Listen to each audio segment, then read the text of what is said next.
Hi అండి, welcome back to our channel. నా పేరు శ్రీలత. ఈరోజు హైదరాబాదీ స్పెషల్ సొరకాయ హల్వా ఎలా చేయాలో తెలుసుకుందామండి. హైదరాబాద్లో ఎటువంటి క్యాటరింగ్ అయినా కూడా డబుల్ కా మీఠా ఎంత ఫేమస్సో ఈ సొరకాయ హల్వా కూడా అంతే ఫేమస్ అండి. చాలా మంది పిల్లలు సొరకాయ తినడానికి చాలా ఇబ్బంది పెడతారు కదండి, కానీ మనకి సొరకాయలో చాలా హెల్త్ బెనిఫిట్స్ ఉంటాయి. అలాంటి సొరకాయని పిల్లలకి ఈజీగా ఎలా పెట్టాలో ఈ రోజు వీడియోలో తెలుసుకుందాము. ఇంకా లేట్ చేయకుండా వీడియోలోకి వెళ్ళిపోదాం. సొరకాయ హల్వాకి కావాల్సిన పదార్థాలు: ఒక సొరకాయని మంచిగా పీల్ చేసుకొని తురుముకొని మధ్యలో ఉన్న గింజల భాగం మొత్తం రిమూవ్ చేసి ఒక 1 అవర్ ఉంచామనుకోండి, మొత్తం ఆ సొరకాయలోని వాటర్ అంతా బయటకు వచ్చేస్తుంది. ఆ వాటర్ ని గట్టిగా పిండుకొని ఇలా సిద్ధం చేసుకోవాలి. ఇది ఈ కప్ తో ఒక 3 కప్స్ సొరకాయ తురుమండి. ఒక 3 కప్స్ సొరకాయ తురుముకి నేను మీకు మెజర్మెంట్స్ చూపిస్తాను. 1 కప్ షుగర్, ఒక 2 to 3 డ్రాప్స్ ఫుడ్ కలర్, ఇది ఆప్షనల్ అండి, మీకు కావాలంటే వేసుకోండి లేకపోతే లేదు. 1 కప్ కాచి చల్లార్చిన పాలు, డ్రై ఫ్రూట్స్, కోవా, ఫ్రై చేసుకోవడానికి సరిపడా నెయ్యి, కండెన్స్డ్ మిల్క్ కూడా ఆప్షనల్ అండి. ముందు స్టవ్ మీద ప్యాన్ పెట్టుకొని ప్యాన్ వేడెక్కిన తర్వాత కొంచెం నెయ్యి పోసుకోండి. నెయ్యి వేడెక్కిన తర్వాత ముందు జీడిపప్పు వేయించుకోండి.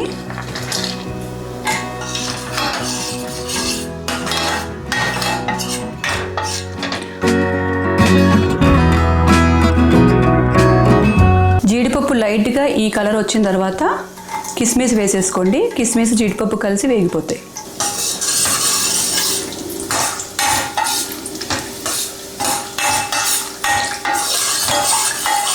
చూసారు కదా, డ్రై ఫ్రూట్స్ అన్ని వేగిపోయినాయి.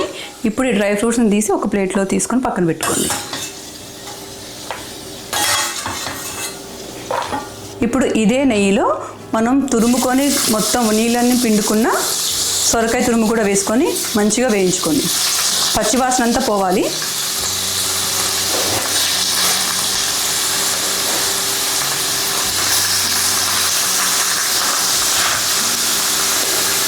ఇలా వేసుకున్న తర్వాత సొరకాయ తురుముని మొత్తం నెయ్యిలో కలిసేలాగా బాగా వేపుకోండి. ఇది మంచిగా మొత్తం పచ్చివాసన అంతా పోయే వరకు వేపుకోండి. ఇలా మధ్య మధ్యలో కలుపుకుంటూ ఫ్రై చేయాలండి. చూసారు కదా, ఒక 5 మినిట్స్కి మొత్తం ఎలా ఫ్రై అయిపోయిందో. ఈ స్టేజ్లో మనం కాచి చల్లార్చుకున్న పాలు వేసేసుకుందాం.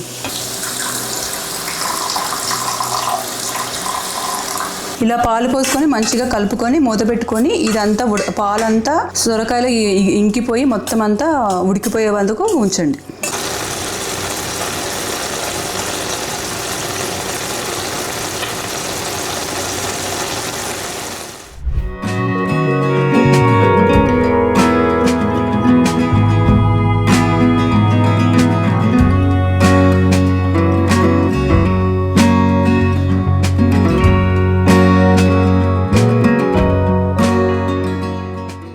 ఇలా పాలు మొత్తం ఇంకిపోయిన తర్వాత మీకు ఈ ఫుడ్ కలర్ అనేది ఒక 2 డ్రాప్స్ వేసుకోండి. ఇది ఆప్షనల్ అంటే కంపల్సరీ ఏమి వేసుకోవాల్సిన అవసరం లేదు. ఇప్పుడు 1 కప్ షుగర్ వేసుకోండి.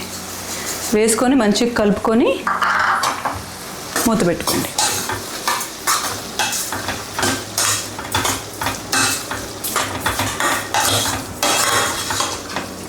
చూసారు కదా, పంచదార మొత్తం పాకంలాగా చిక్కగా పడిపోయింది, మొత్తం ఉడికిపోయింది. ఇప్పుడు షుగర్ అంతా కూడా ఇంకిపోయింది. ఇప్పుడు మనం ఇందులో ఇందాక తీసి పెట్టుకున్న 1/2 కప్ కోవా, ఇది అన్స్వీటెండ్ కోవా, ఇది ఒక 1/2 కప్ వేసుకోండి. లేకపోయినా పర్వాలేదు, మీరు స్కిప్ చేయొచ్చు, కానీ వేసుకుంటే బాగుంటుంది. ఇలా మంచి నీట్గా కలుపుకోండి. అంతే, ఇంక అయిపోయినట్టే. ఇప్పుడు ఈ ఫైనల్ స్టేజ్లో ఇప్పుడు కండెన్స్డ్ మిల్క్ వేసుకోండి. కండెన్స్డ్ మిల్క్ ఆప్షనల్ అండి. ఒకవేళ మీరు కండెన్స్డ్ మిల్క్ వేసుకోకపోతే షుగర్ కొంచెం పెంచుకోండి.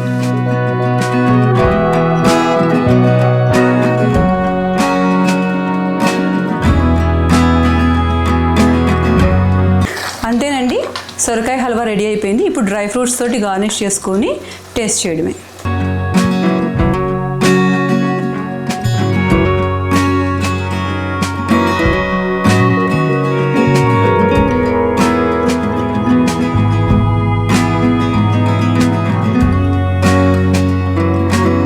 అంతేనండి, టేస్టీ సొరకాయ హల్వా రెడీ అయిపోయింది. తీసుకొని సర్వ్ చేసుకొని కొంచెం చల్లగా అయిన తర్వాత టేస్ట్ చేయండి. మీరు కూడా ఇంట్లో ట్రై చేసి టేస్ట్ చూసి ఎలా ఉందో చెప్పండి.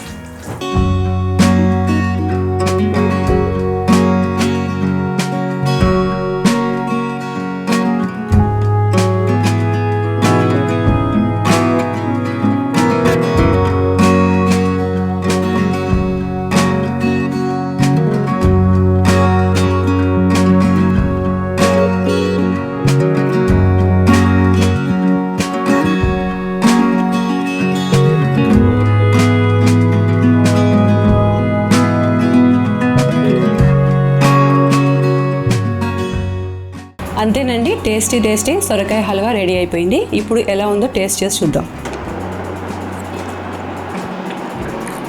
చాలా బాగుందండి. స్వీట్ అవన్నీ కూడా కరెక్ట్గా సరిపోయినాయి. మీరు కూడా ఒకసారి ఇంట్లో ఇలా నేను చెప్పిన విధంగా ట్రై చేసి చూడండి. ట్రై చేసిన తర్వాత కామెంట్ బాక్స్లో ఎలా వచ్చిందో చెప్పండి.